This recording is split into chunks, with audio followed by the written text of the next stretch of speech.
Glória a Deus, eu fico feliz. Vamos ler lá um texto. Eu quero ler uma pequena parte do texto aqui de Josué, para que a gente possa extrair desse texto aqui um princípio e alguns, como é que eu coloquei aqui? Princípios e alguns pré-requisitos para que a gente possa viver e desfrutar dessa vitória que Jesus quer nos dar.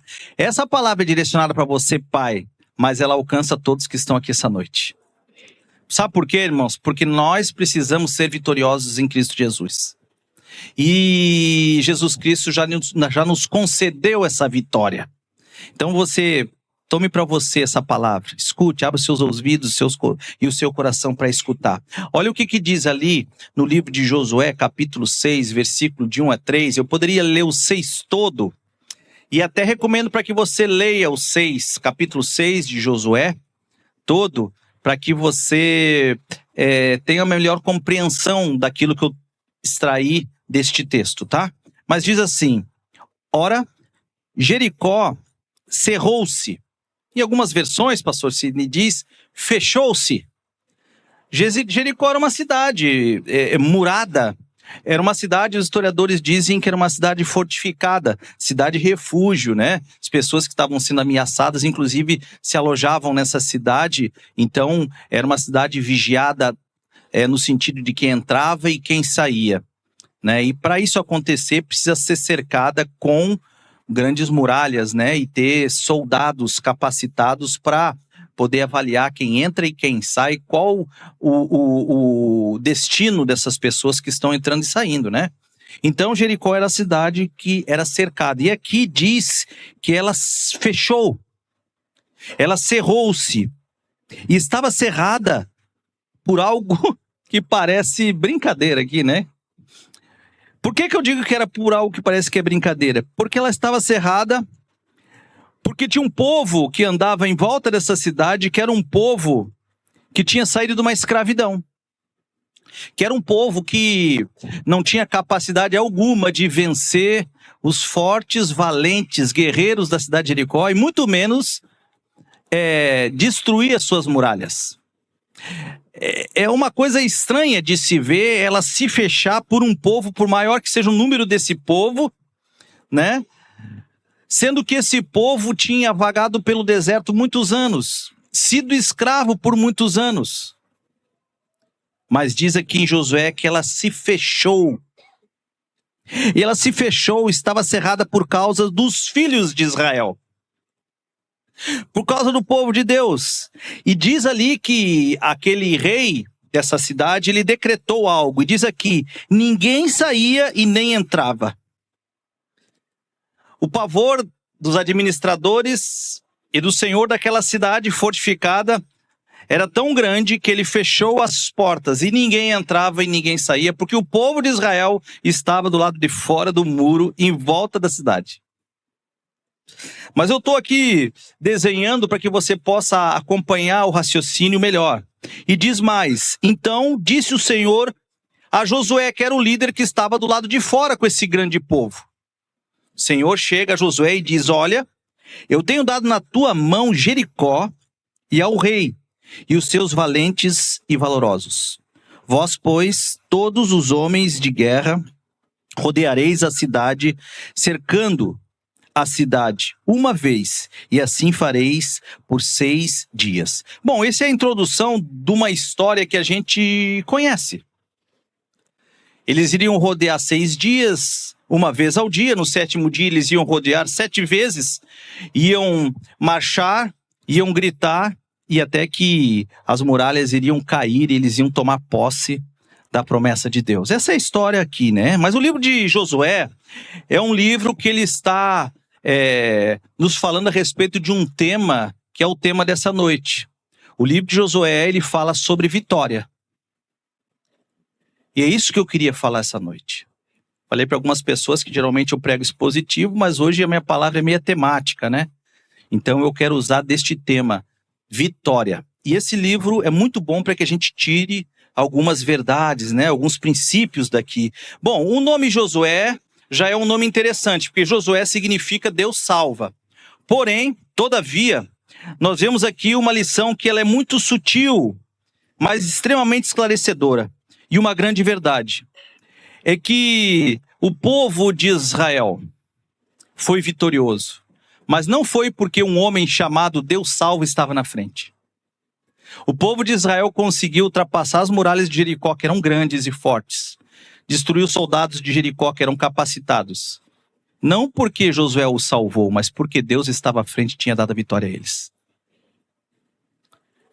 Essa é a essência da pregação da noite de hoje, é aquilo que eu gostaria que você entendesse, que você guardasse no seu coração. A vitória e a conquista só foi possível porque o próprio Deus sempre esteve à frente do povo de Israel e à frente, inclusive, de Josué. Então, irmãos, eu queria dizer para você que essa história aqui, ela mostra essa conquista do povo. Essa vitória do povo. Essa história, ela mostra em detalhe essa vitória honrosa de Josué. Mas, entretanto, essa história também mostra a sua vitória. Quando nós lemos o livro aqui de Josué e essa história em específico, nós conseguimos olhar os detalhes de como que Deus faz para nos dar vitória. Sabe por quê? Porque tanto o Antigo quanto o Novo Testamento ele tem que ser extremamente aplicado para a sua vida, para a minha vida. E essa história não é apenas um relato histórico do passado. Ela é algo vivo que foi permitido por Deus através dos homens que ele separou para que nos trouxesse grandes lições. E a lição é exatamente essa. Nós precisamos conquistar as promessas que Deus tem para nós. Deus tem muitas promessas para cada um de nós. E às vezes nós escutamos isso tantas vezes que nós acabamos ficando até meio desanimados, porque parece que os outros vivem algumas dessas promessas. A grama do vizinho parece estar mais verde, mas a nossa promessa parece que não chega. A nossa vitória parece que não chega. Mas essa história aqui nos mostra que o povo de Deus, mesmo enfrentando grandes dificuldades, grandes barreiras, gigantes, Deus havia chamado o povo. Deus havia chamado o povo, inclusive, um pouco antes dessa história, para libertar esse povo. Havia uma promessa de libertação. E é incrível que nós vemos 400 anos de escravidão e o povo tirando esse povo, e o Deus tirando esse povo com mão forte destes 400 anos de escravidão. Deus nos chama, isso é uma promessa. Deus nos liberta, isso é uma promessa. Mas essa promessa, irmãos, não é uma promessa somente para que você se delicie lendo a Bíblia, o Antigo Testamento, não. São promessas que são feitas para você. Para nós. Promessa de ser chamado por Ele, de ser liberto por Ele. Promessa de Ele mesmo nos ensinar e nos fazer provar da bondade dele enquanto nós vivemos. Você sabe? Porque muitos têm pregado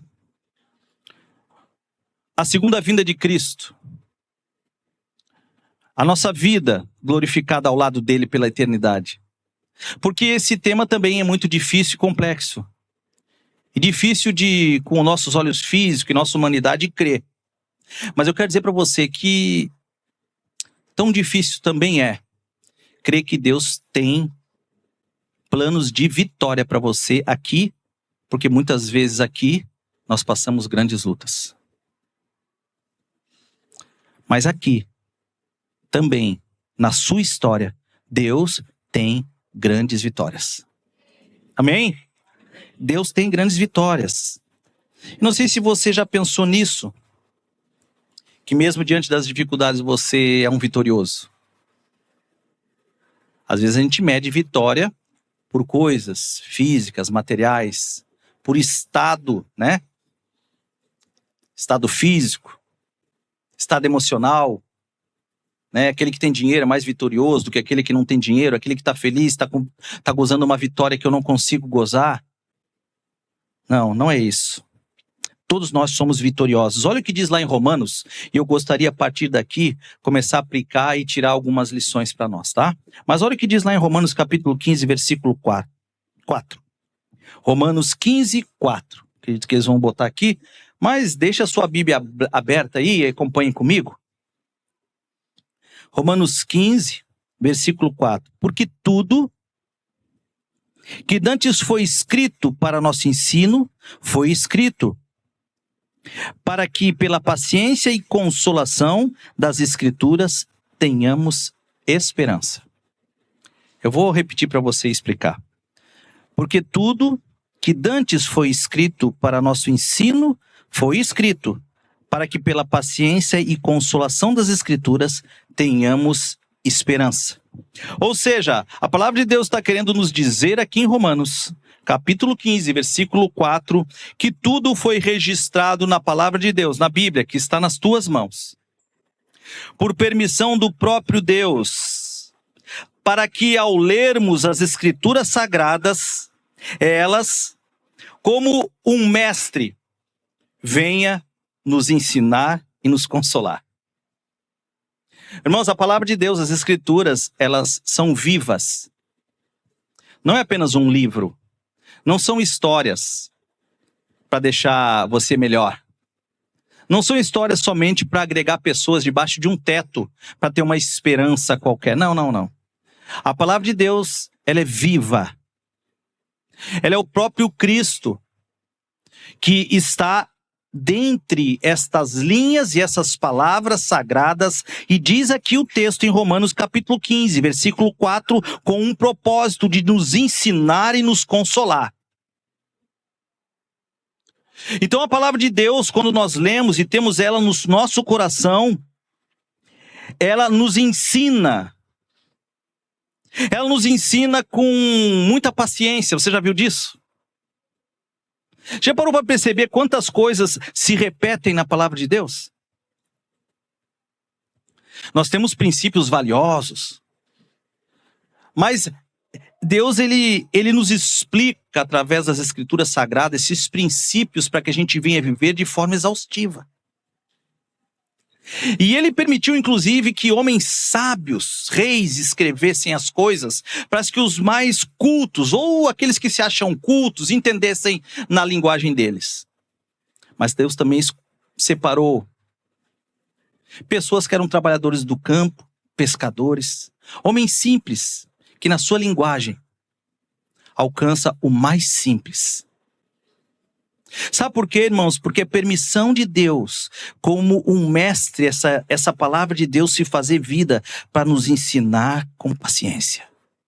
Então eu quero pedir para você que você tenha essa prática de ler a palavra de Deus e não deixar nenhuma parte para trás. Não leia com pressa. Procure ler como algo que foi escrito para você, que está querendo te ensinar algo.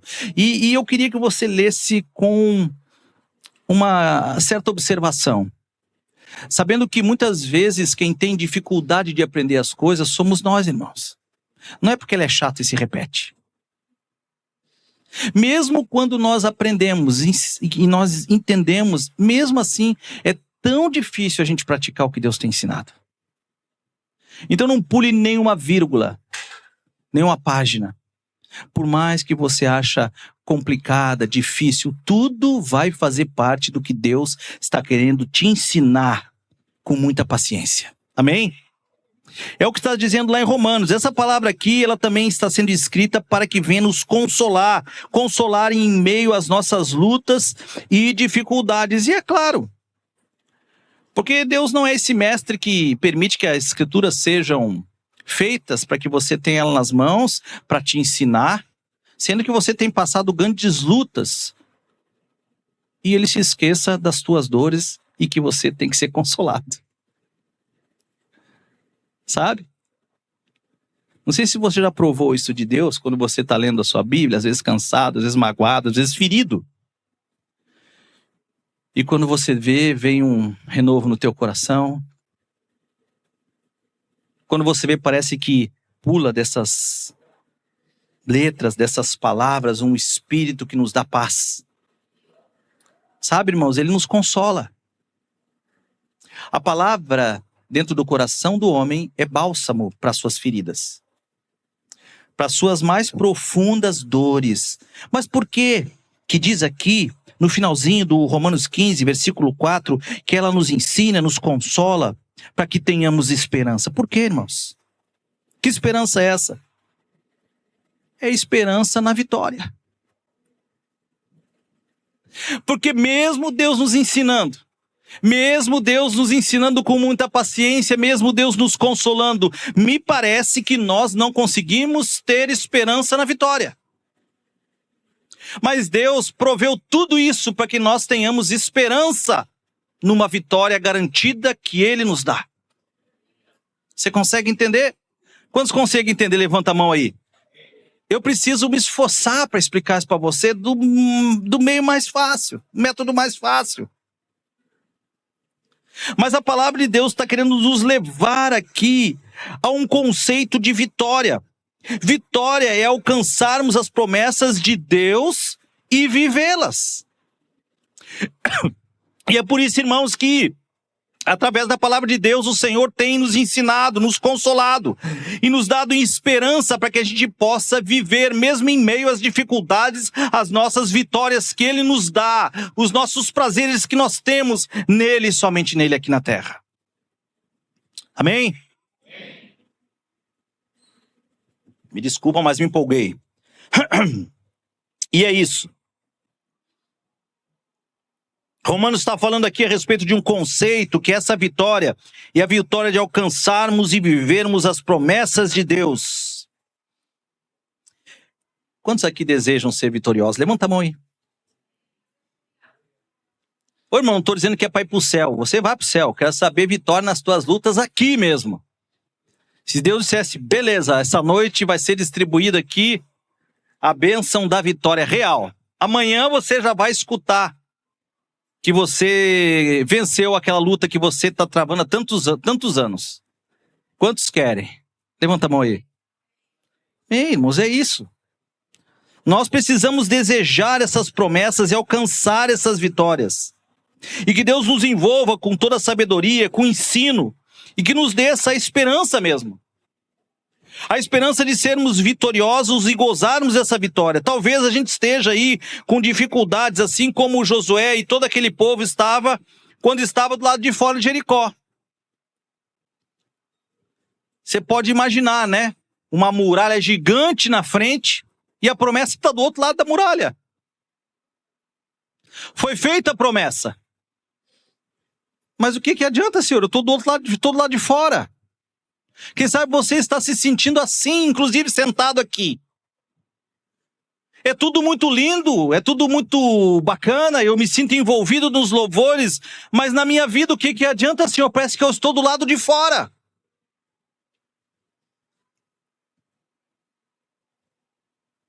Parece que eu não estou gozando das vitórias. Existe um muro diante de mim daquilo que Deus deseja para mim. Quem sabe você está se sentindo assim como se sentia de repente aquele povo lá. Pequeno demais diante das muralhas. Você sabe que Josué e Caleb foram os dois únicos que creram. Nessa história, nesse momento, eles estão querendo entrar na cidade. Mas um pouco antes, os espias entraram na cidade. E viram as promessas. Eles sabiam o que estava do outro lado do muro. Você está entendendo?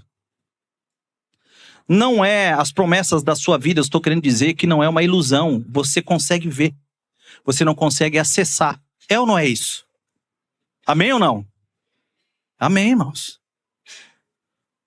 Nós sabemos que é real. Nós sabemos que está lá.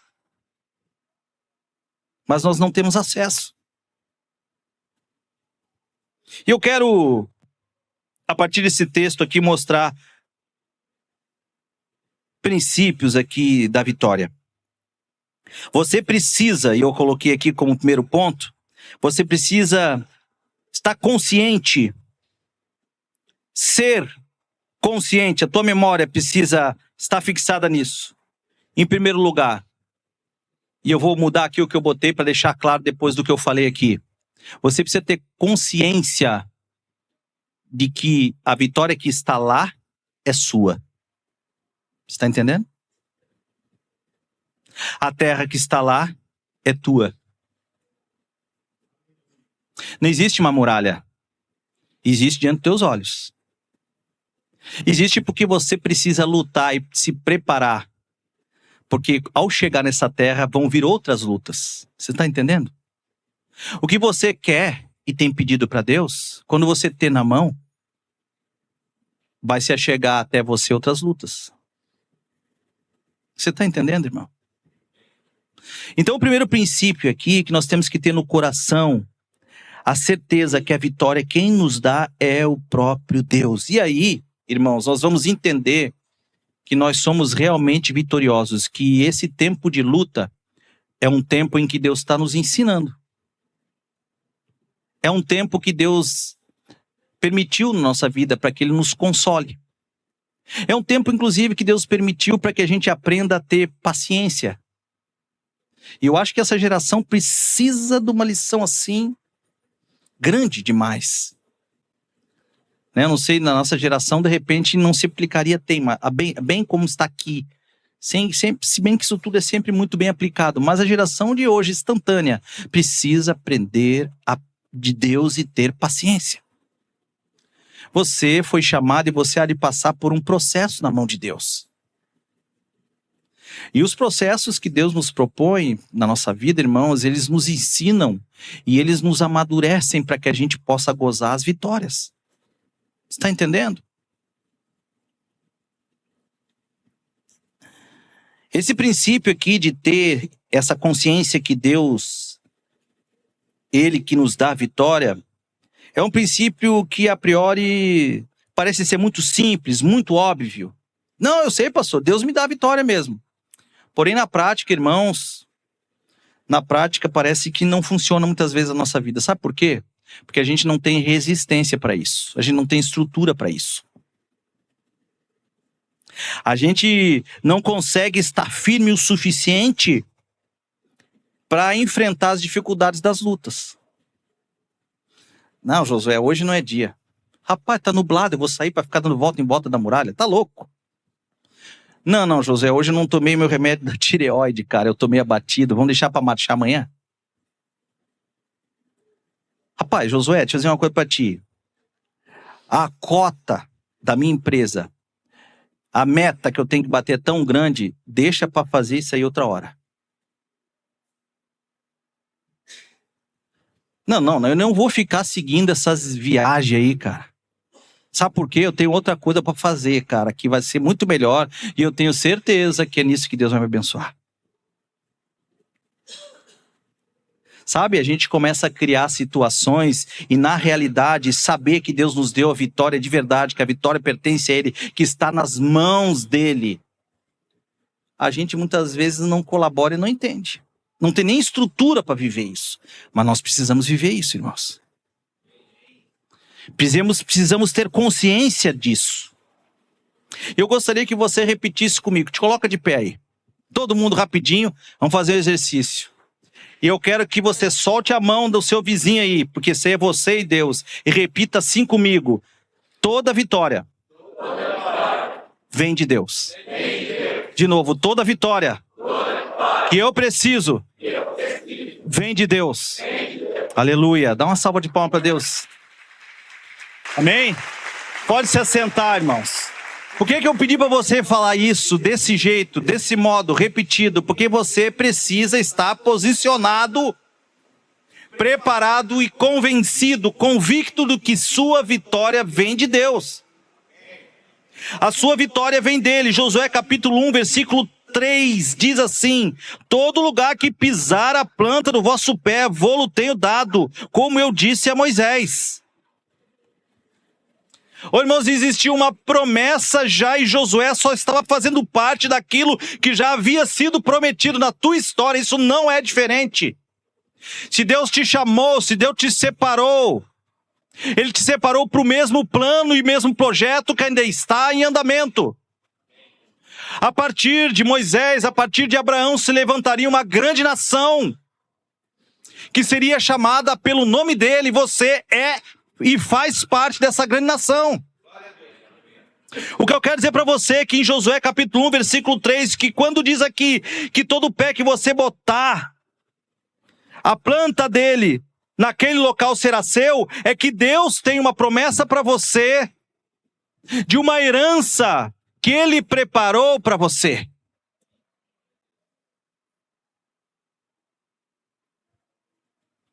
E no texto que nós lemos aqui em Josué 6, versículo 2 diz assim: o Senhor disse a Josué: olha, tenho dado na tua mão a Jericó, o rei e os valentes poderosos.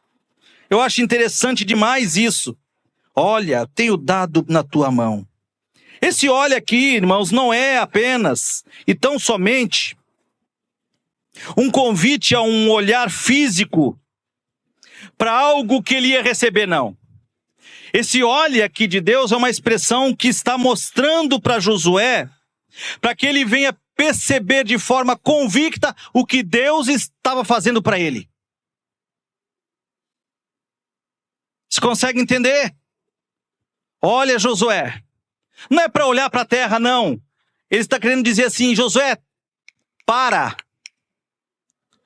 Você consegue perceber, Josué, a vitória que eu coloquei na tua mão? Você consegue perceber, Josué, que eu já te dei a vitória, que eu guerrei estas guerras por você, mesmo antes de você se achegar diante dessas muralhas, eu já tombei ela para você. Ele diz aqui: eu já te dei Jericó, eu já te dei o rei de Jericó, eu já te dei os valentes e poderosos de Jericó. Ou seja, irmãos, não há mais empecilho para que você receba essa promessa. Não há empecilhos. Ele está dizendo: eu entreguei isso nas tuas mãos, Josué. Josué, eles podem ser gigantes, eles podem ser maiores em número e em tamanho. Esses que estão aí nos muros, Josué, podem ser guerreiros valentes. Eles podem ser muito maiores e muito mais capacitados em guerrear. Inclusive, Josué, você pode estar se achando um nada, um gafanhoto, um anão, mas eu quero dizer para você o seguinte: a vitória já está nas tuas mãos, Josué.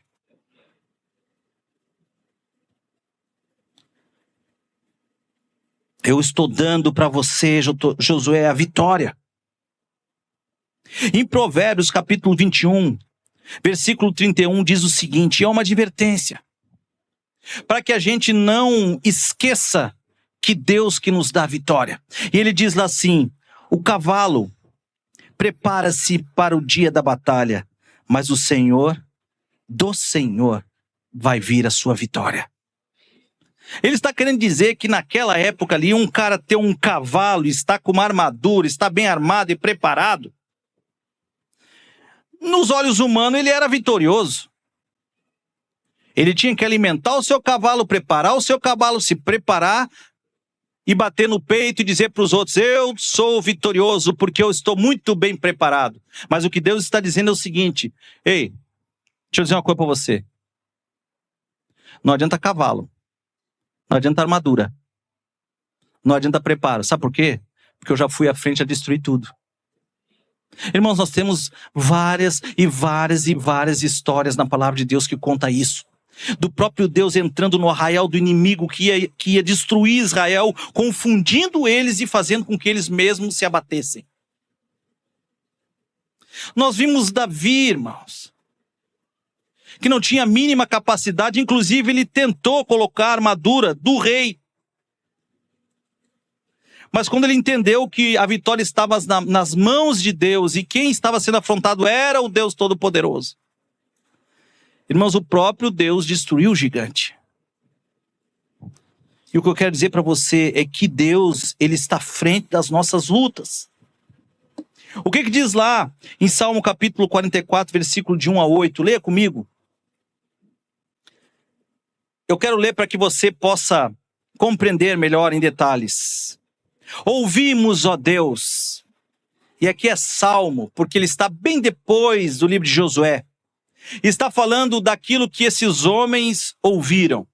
Ele diz: ouvimos, ó Deus, com os nossos próprios ouvidos. Nossos pais nos têm contado que outrora fizesse em seus dias. E o que aqueles homens escutaram dos avós, dos bisavós e dos pais que Deus tinha feito em outros dias? Como por tuas próprias mãos despedaçastes as nações e estabelecestes, oprimistes os povos e destes aos pais largueza.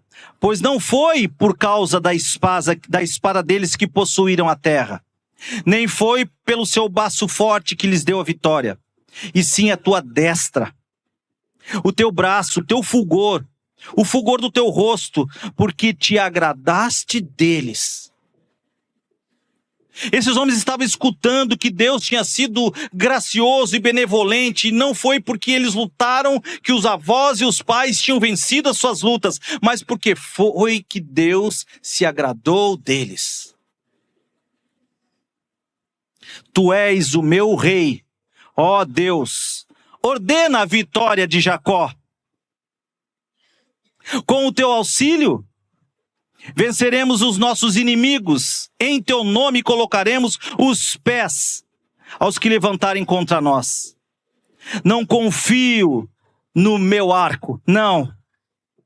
E também na minha espada que me salva, pois tu nos salvaste dos inimigos e cobriste de vergonha os que nos odeiam. Em Deus nós temos nos gloriado e continuamente e sempre louvaremos o teu nome. Ô irmãos, aqui em Salmo existe um pedido maravilhoso, lindo, que diz lá no versículo 4, que diz: tu és o meu rei, ó Deus, ordena a salvação para Jacó. Ei, repete comigo agora sentado: eu tenho uma promessa. Não, mais forte: eu tenho uma promessa. Você está entendendo o que está aqui no versículo 4? Ele está dizendo: tu és o meu rei, ó Deus, ordena a salvação para Jacó. Ou seja, o que está dizendo aqui é que você deve dizer, você deve crer, você deve viver essa situação em que você realmente vive uma vida em que você tem um rei que é Deus. Tem algo superior e divino acima de você, que é o seu rei, que é Deus. Aqui a palavra de Deus está dizendo que nós temos um Deus, um rei. Esse rei é ele que está no trono, e do trono ele ordena e decreta as vitórias que ele quer.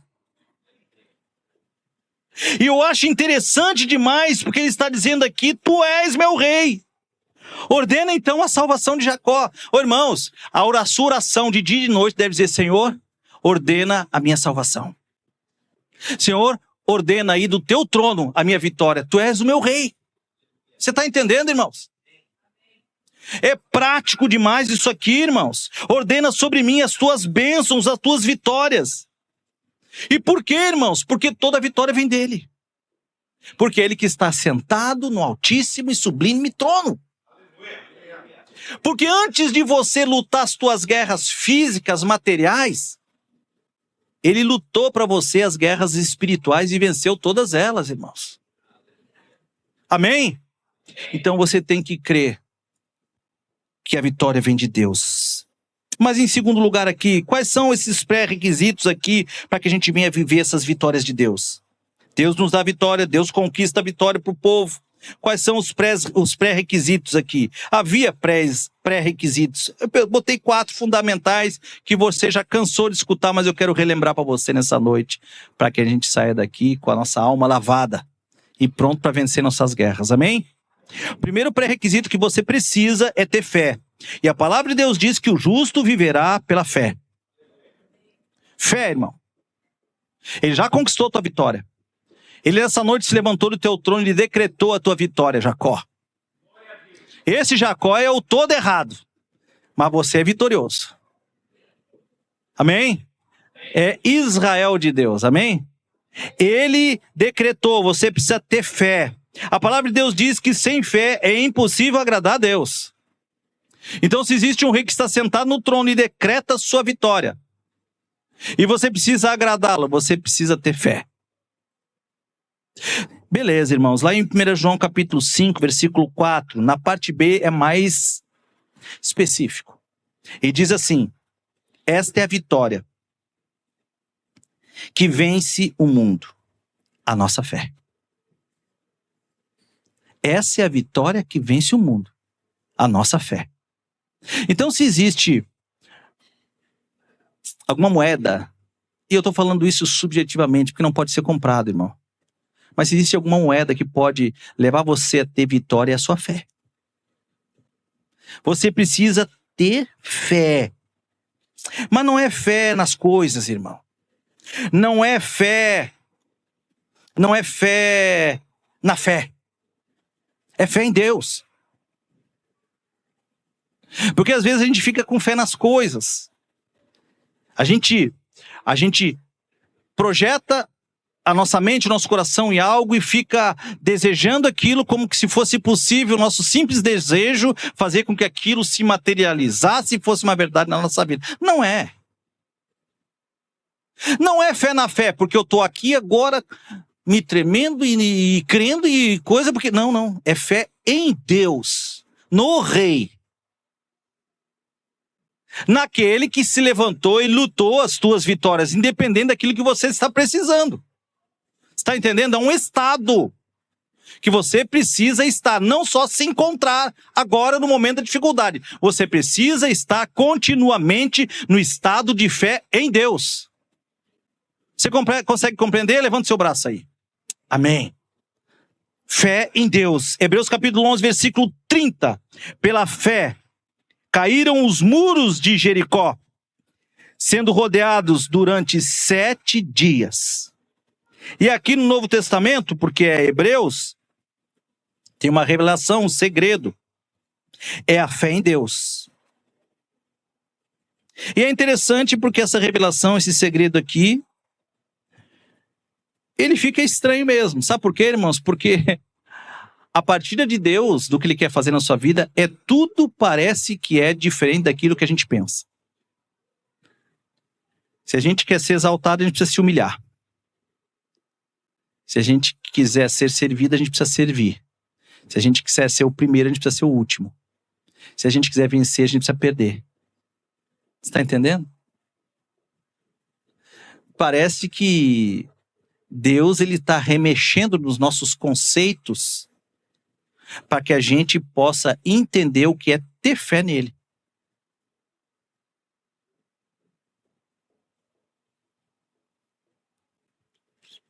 Deus havia pedido para que eles rodeassem ali 7 dias uma vez e rodeassem 7 vezes no último dia.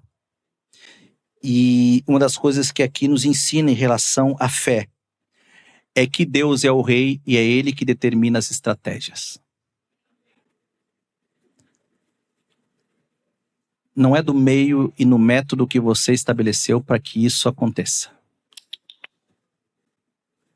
Deus sabe o que Ele quer e o que vai acontecer na sua vida. Os métodos são dele. Amém? Então você precisa ter fé. Mas um outro pré-requisito que é importantíssimo. Fé em Deus é um importantíssimo. Mas o outro é santificação, ou seja, ser separado para Deus. Josué 3:5. Disse Josué também ao povo: santificai-vos, porque amanhã fará o Senhor maravilhas no meio de vós. Josué estava dizendo: olha, se separem. Amanhã Deus está aí. E vocês vão ver o milagre. Amanhã Deus vai estar aqui e vocês vão ver o impossível.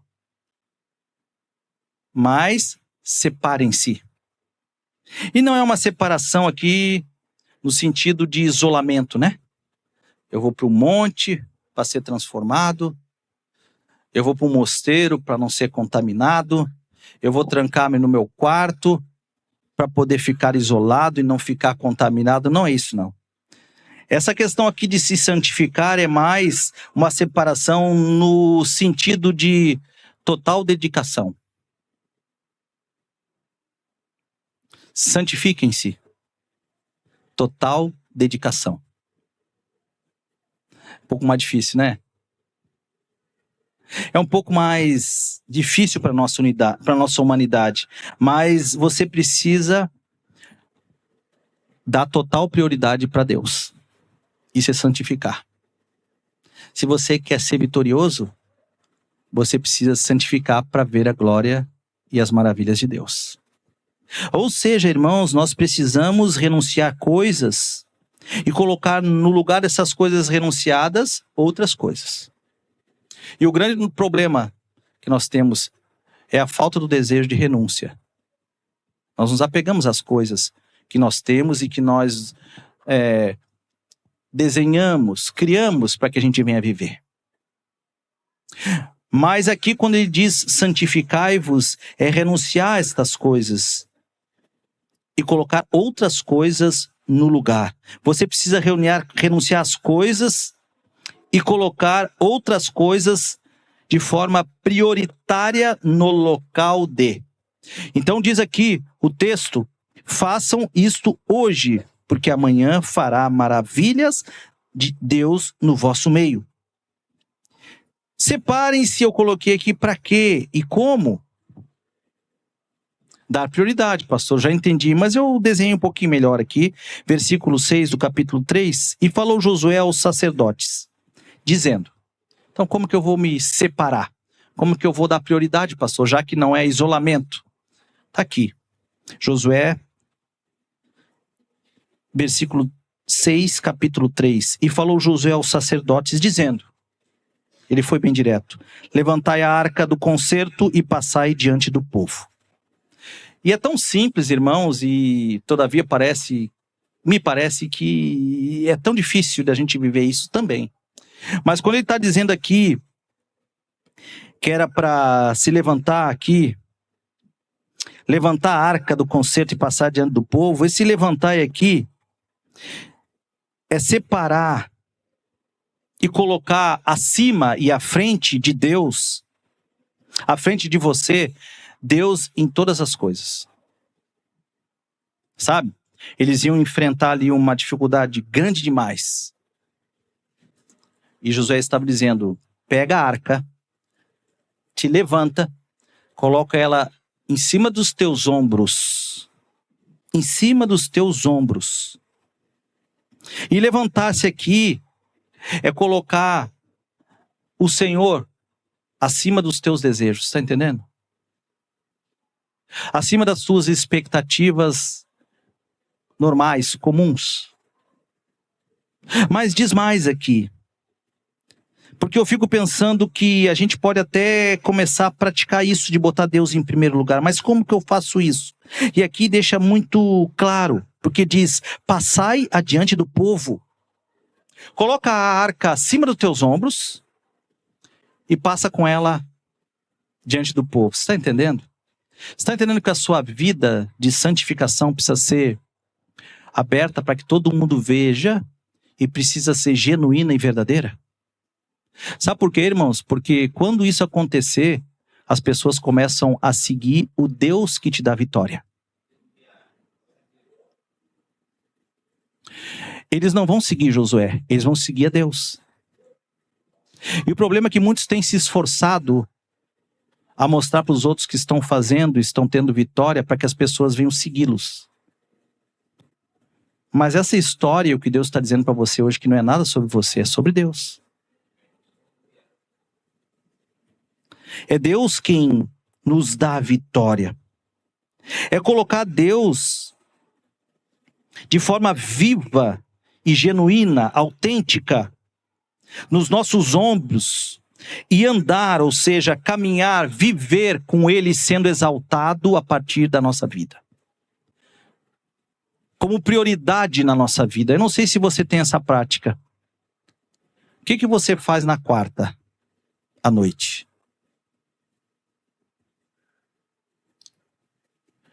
O que você tem feito todos os domingos? Você que é obreiro e que é diácono, você precisa de escala? Isso é uma vergonha, irmão.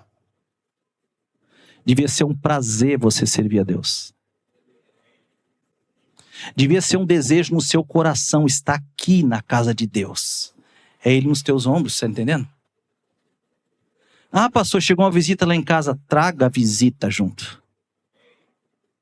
E se ela não quiser vir, sacuda as tuas sandálias e venha. Você está entendendo? Não, marquei um compromisso, pastor, justamente no horário do compromisso que você tinha para servir a Deus. É uma vergonha, irmão. Não, pastor, é porque eu ando abatido. Outra vergonha, irmão. Quem vai te dar a vitória desse abatimento é Deus.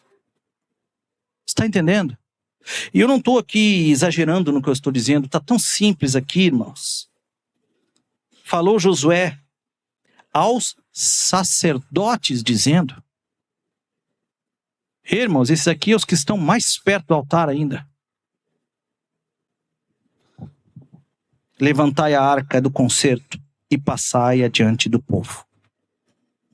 E uma verdade é que Deus não habita no meio do pecado, irmãos, e nós precisamos de verdade, para que a gente venha ver as maravilhas de Deus, nos separar para Ele.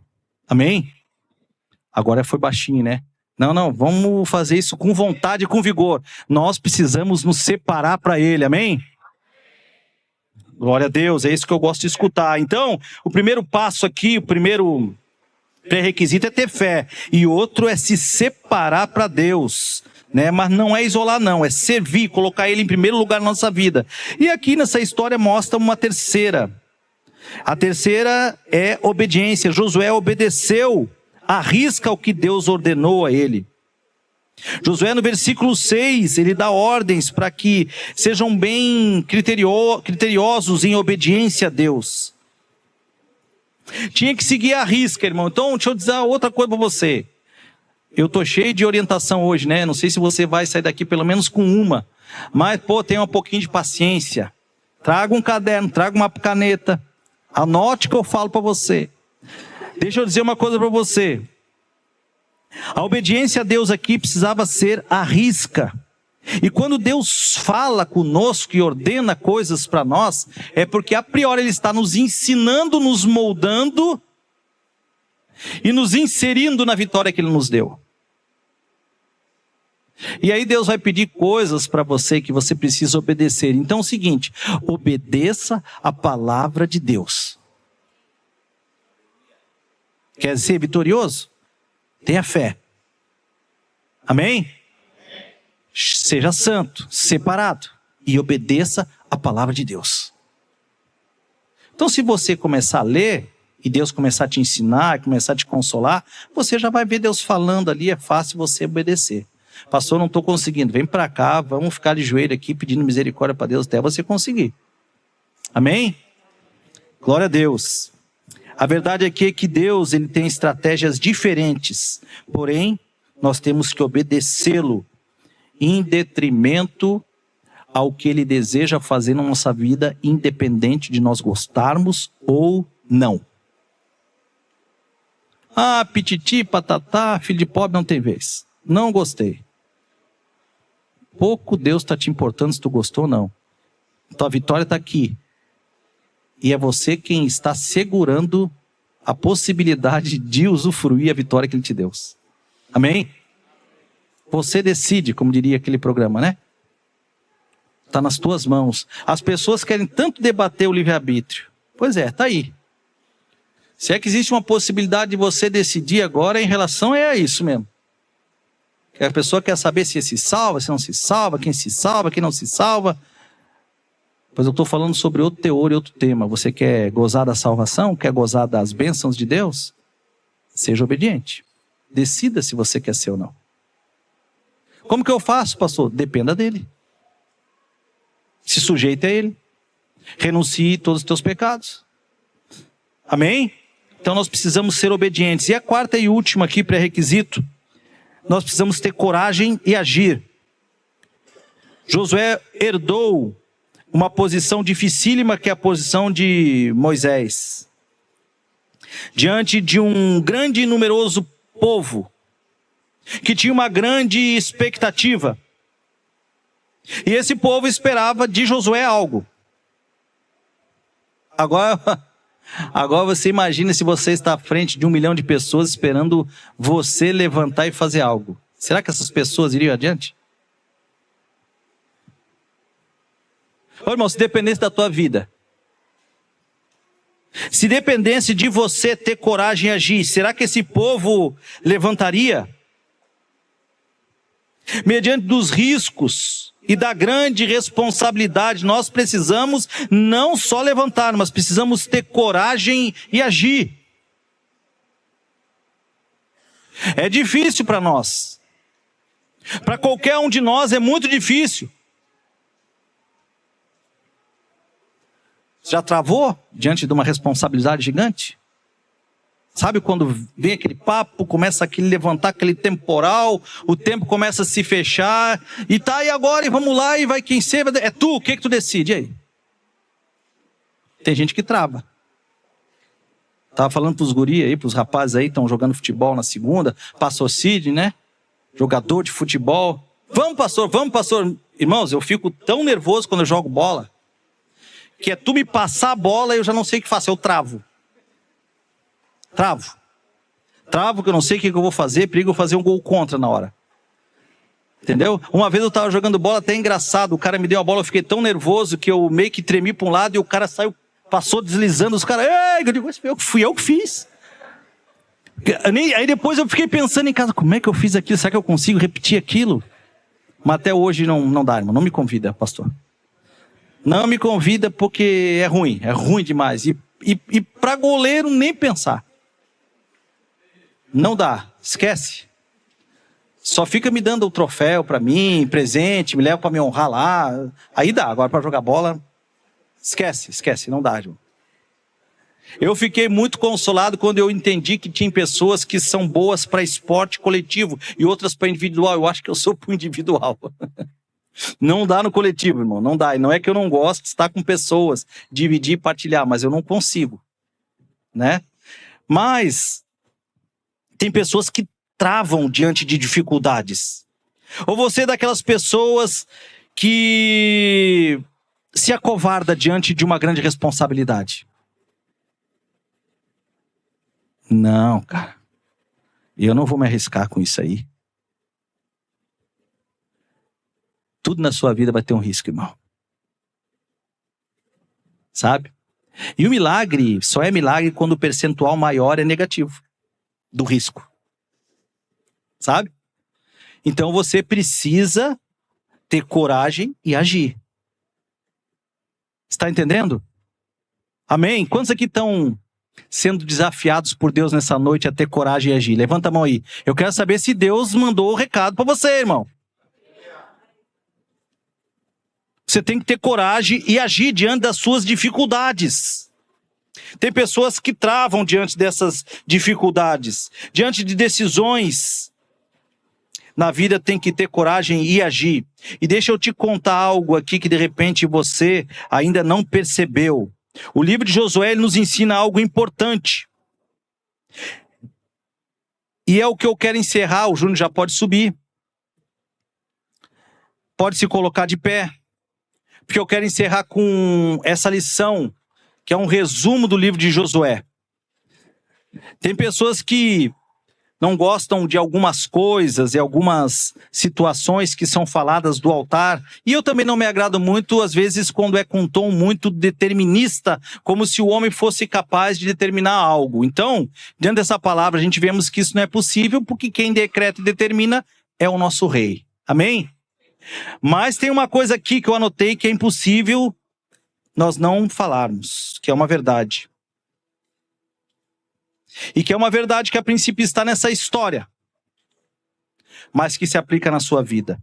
A conquista da terra prometida, ela é um ato de posse. Repita comigo. A conquista Vamos tentar de novo. A conquista da terra prometida é um ato de posse. Repita comigo: todas as vitórias do povo de Deus foram posses. Aleluia.